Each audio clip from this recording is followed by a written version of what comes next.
और जब यह कहा जाता है कि इस शरीर से मतलब संसार से, पदार्थों से, भोगों से, वस्तुओं से, अपनी बाह्य स्थिति से, शरीर का अर्थ केवल शरीर नहीं है, यह ढांचा मांसपिंड का। शरीर का अर्थ क्या है? शरीर का अर्थ केवल ये शरीर नहीं, शरीर मतलब संसार, ये भोग, ये पदार्थ, ये संबंध, हमारी बाह्य स्थिति।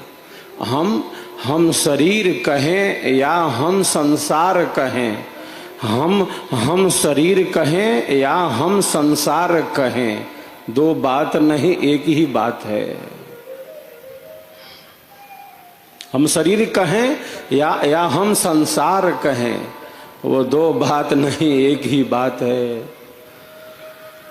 संसार, ये भोग, ये पदार्थ, ये संबंध, जो कुछ भी घटित हो रहा है, वो शरीर के आश्रय से ही तो संपन्न हो रहा है। अगर ये शरीर हमारा रहता, यदि ये संसार हमारा रहता, दूसरे अर्थों में वही बात है, यदि ये शरीर हमारा रहता तो हम इसे लेकर चले जाते। हम इस शरीर को लेकर तो आ गए हैं, हम इस शरीर को लेकर तो आ गए हैं, किंतु लेकर जा नहीं सकते, लेकर जा नहीं सकते। हमारा रहता तो हम लेकर चले जाते कि हम बस यही हैं, आँख नाक कान मुंह हाथ पैर हैं, हम इससे भिन्न हम कुछ हैं नहीं, बस हमारा अस्तित्व यही है।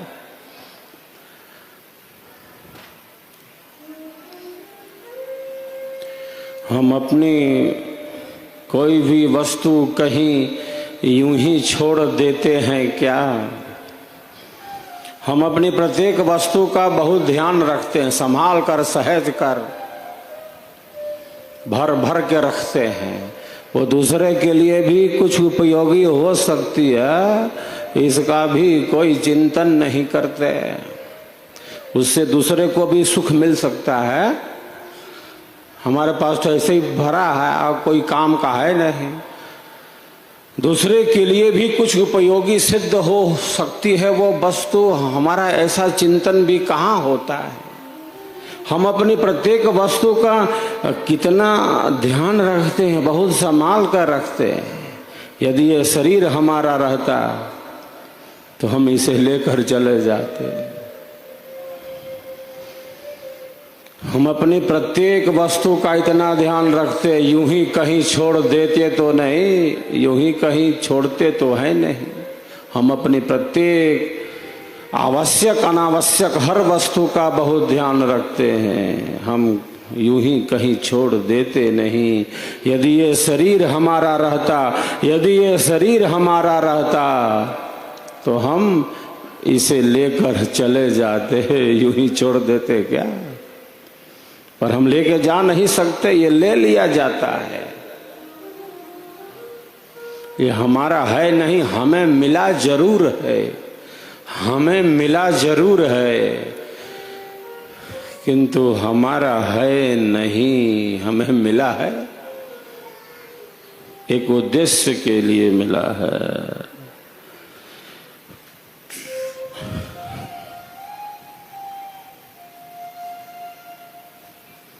यूं ही तो नहीं मिल गई है जिंदगी, और यूं ही नहीं गंवा सकते।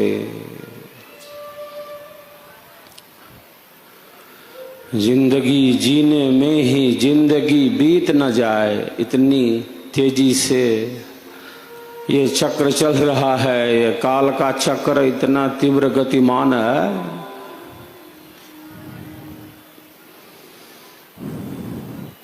जिंदगी जीने में ही जिंदगी बीत न जाए, जीवन जीने में ही जीवन चला न जाए। मैं तू यह वह, संसार के ये अल्प सुख, ये दुख, ये भोग, ये पदार्थ, दूसरों को ही देखते रहने में जीवन बीत न जाए, दूसरों का ही निरीक्षण करते रहने में ये जिंदगी बीत न जाए।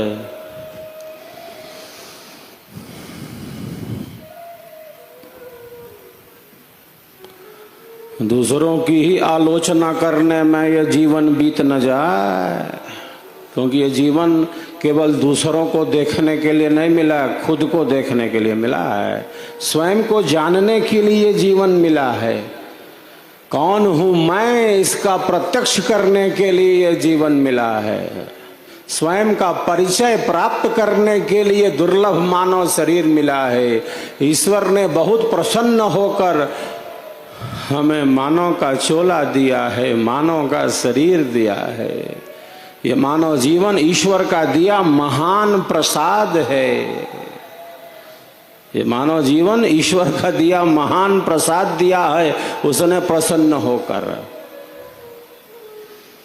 जीवनम परमोत्कृष्टः प्रसादो जगति पतेः तस्य तत्वम रहस्यम च ये विदुस्ते मनीषिणः।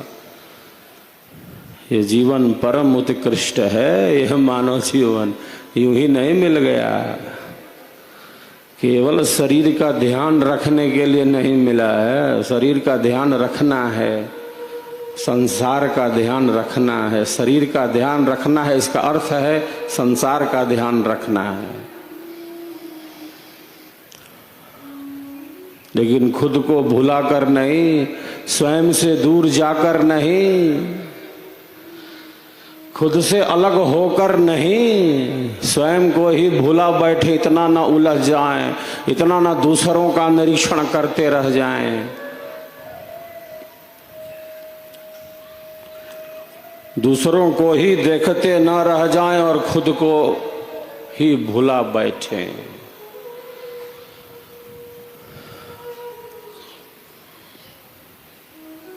इसीलिए सद्गुरु कहते हैं, कर विचार मैं कौन हूं। ब्रह्म को जगदाधार, कैसे जग उत्पन्न है, लीन कौन विधि पार। कौन सत्य कर्तव्य है, दुख सुख कैसे होए। बद्ध मुक्त के ही भांति सो, ग्रहण करो सत सोए। जिस प्रकार हमारा मन मनन करता है, जिस प्रकार हमारा मन मनन करता है और हमारी बुद्धि उसका विवेचन करती है, हम वही होते जाते हैं। वस्तुतः हमारा जो अंतःकरण है, जो हमारी आंतरिक करण है, वो जिस स्थिति में है वही हमारी स्थिति कही जाती है।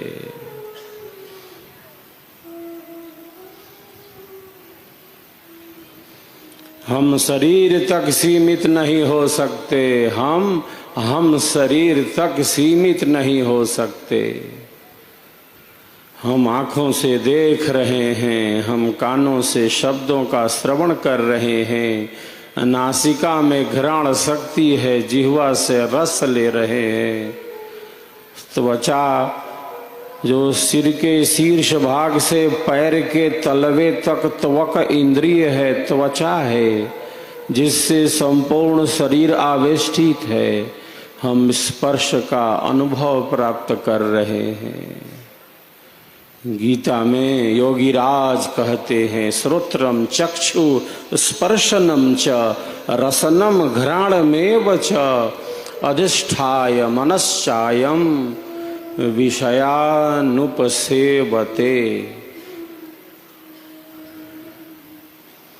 हमारी जो इंद्रियां हैं वो बाहर का समाचार ले रही हैं और खूब मिल रहा है हमें समाचार बाहर का।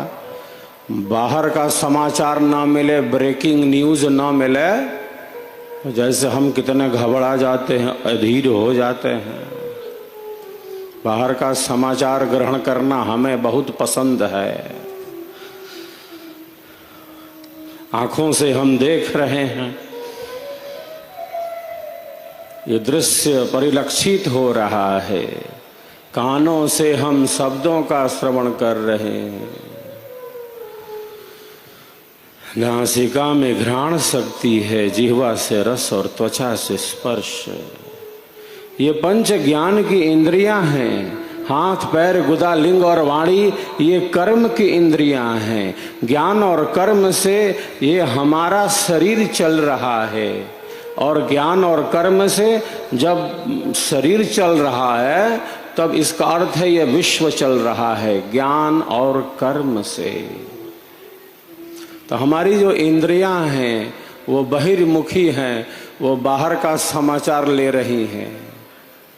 ये जो इंद्रियां हैं ये घोड़ों के समान हैं। जैसे रथ में घोड़े लगे हैं और ये घोड़े रथ को खींचे लिए जा रहे हैं।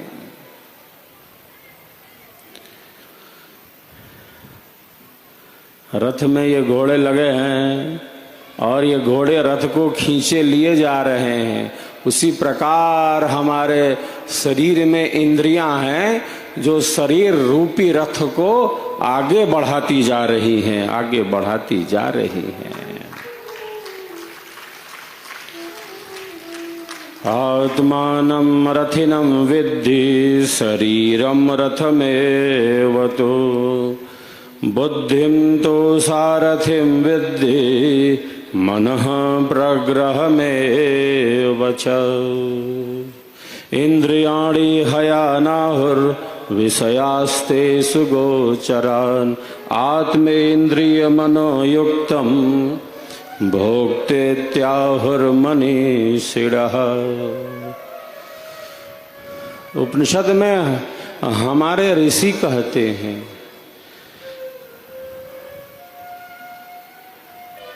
स्वर वेद में सद्गुरुदेव कहते हैं, इंद्रिय अश्व अरुमन रज्जु बुद्धि सारथी जा आत्मरथी रथ देह है त्रिगुण भाव पथ ज्ञान। शरीर रथ है, शरीर रथ के समान है। और कितना सुंदर सर्व साधन संपन्न ये सुंदर शरीर मिला है, ये रथ के समान है।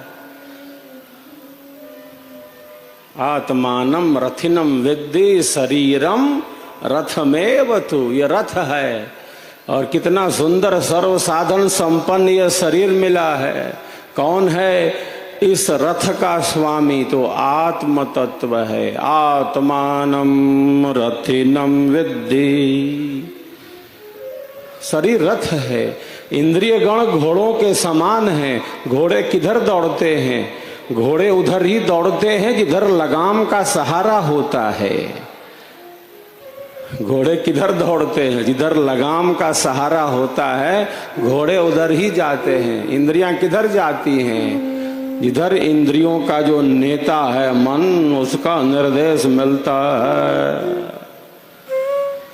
जब मन से मनन हुआ और बुद्धि ने भी निर्णय दे दिया तो इंद्रियां अपने कार्य में संलग्न हैं।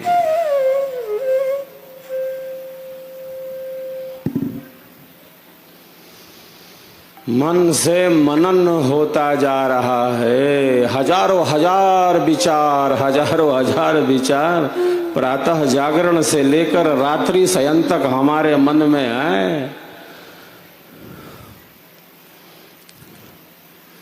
हजारों हजार विचार, और विचारों का प्रवाह बहता जा रहा है। जैसे मानो नदी में लकड़ी का टुकड़ा हो और नदी जल के प्रवाह के साथ वो टुकड़ा बहता जा रहा हो,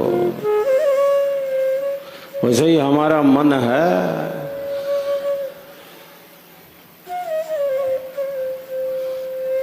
ये बहा जा रहा है। ये शक्ति बिखरती जा रही है। एक व्यक्ति गधे पर बैठकर जा रहा था। एक व्यक्ति गधे पर बैठकर जा रहा था। सामने वाले ने पूछा कि भाई किधर जा रहे हो? भाई किधर जा रहे हो? तो गधे पर बैठे व्यक्ति ने कहा कि मुझसे क्या पूछते हो, मुझसे क्या पूछते हो कि मैं किधर जा रहा हूँ। पूछना है तो इसी गधे से पूछ लो कि ये किधर जा रहा है, ये किधर जा रहा है। ये जिधर जिधर जाता है कब किधर चला जाए कुछ पता नहीं। ये जिधर जिधर जाता है उधर उधर मैं भी चला जाता हूँ। मुझसे क्या पूछते हो, मुझसे क्या पूछते हो कि मैं किधर जा रहा हूँ। पूछना है तो इसी गधे से पूछ लो, पूछना है तो इसी गधे से पूछ लो। ये कब किधर चला जाए इसी से पूछो, समझ लो इससे क्या मामला है कि किधर जा रहा हूँ। मन कहाँ किस ओर कब भटक जाए, कब बह जाए, कब लुढ़क जाए। बहा जा रहा है मन, बिखरा जा रहा है मन। हजारों हजार विचार, हजारों हजार विचार, प्रातः जागरण से लेकर रात्रि शयन तक विचारों का यह कितना बड़ा ऊहापोह है, विचारों का यह कितना बड़ा प्रवाह है। तो देखता है अपने विचारों को, जो देखता है अपने विचारों को, जो निरीक्षण करता है अपने विचारों का, कौन सा विचार उपयोगी है और कौन सा विचार उपयोगी नहीं है, कौन सा विचार आत्म कल्याणकारी है और कौन सा विचार कल्याणकारी नहीं है। जो देखता है अपने विचारों को, जो अध्ययन करता है अपने मन के मनन का जो अध्ययन करता है, वो विचारों के प्रवाह के साथ बहा नहीं जा रहा। कोई भी विचार आए और उसे थप्पड़ लगा के चला जाए, ऐसा नहीं हो सकता। तो साधक के विचारों की एक स्थिति है, उसकी एक स्थिति है तो है, उसमें स्थित है वो, उससे नीचे नहीं आ सकता, ऊपर नहीं बढ़ पा रहा, आगे नहीं जा पा रहा।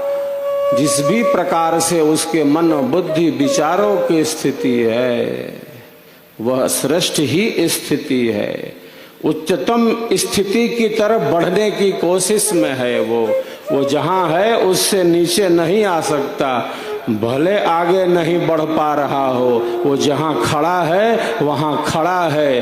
अब बढ़ेगा तो आगे ही बढ़ेगा, पीछे नहीं लौट सकता, पीछे नहीं लौट सकता।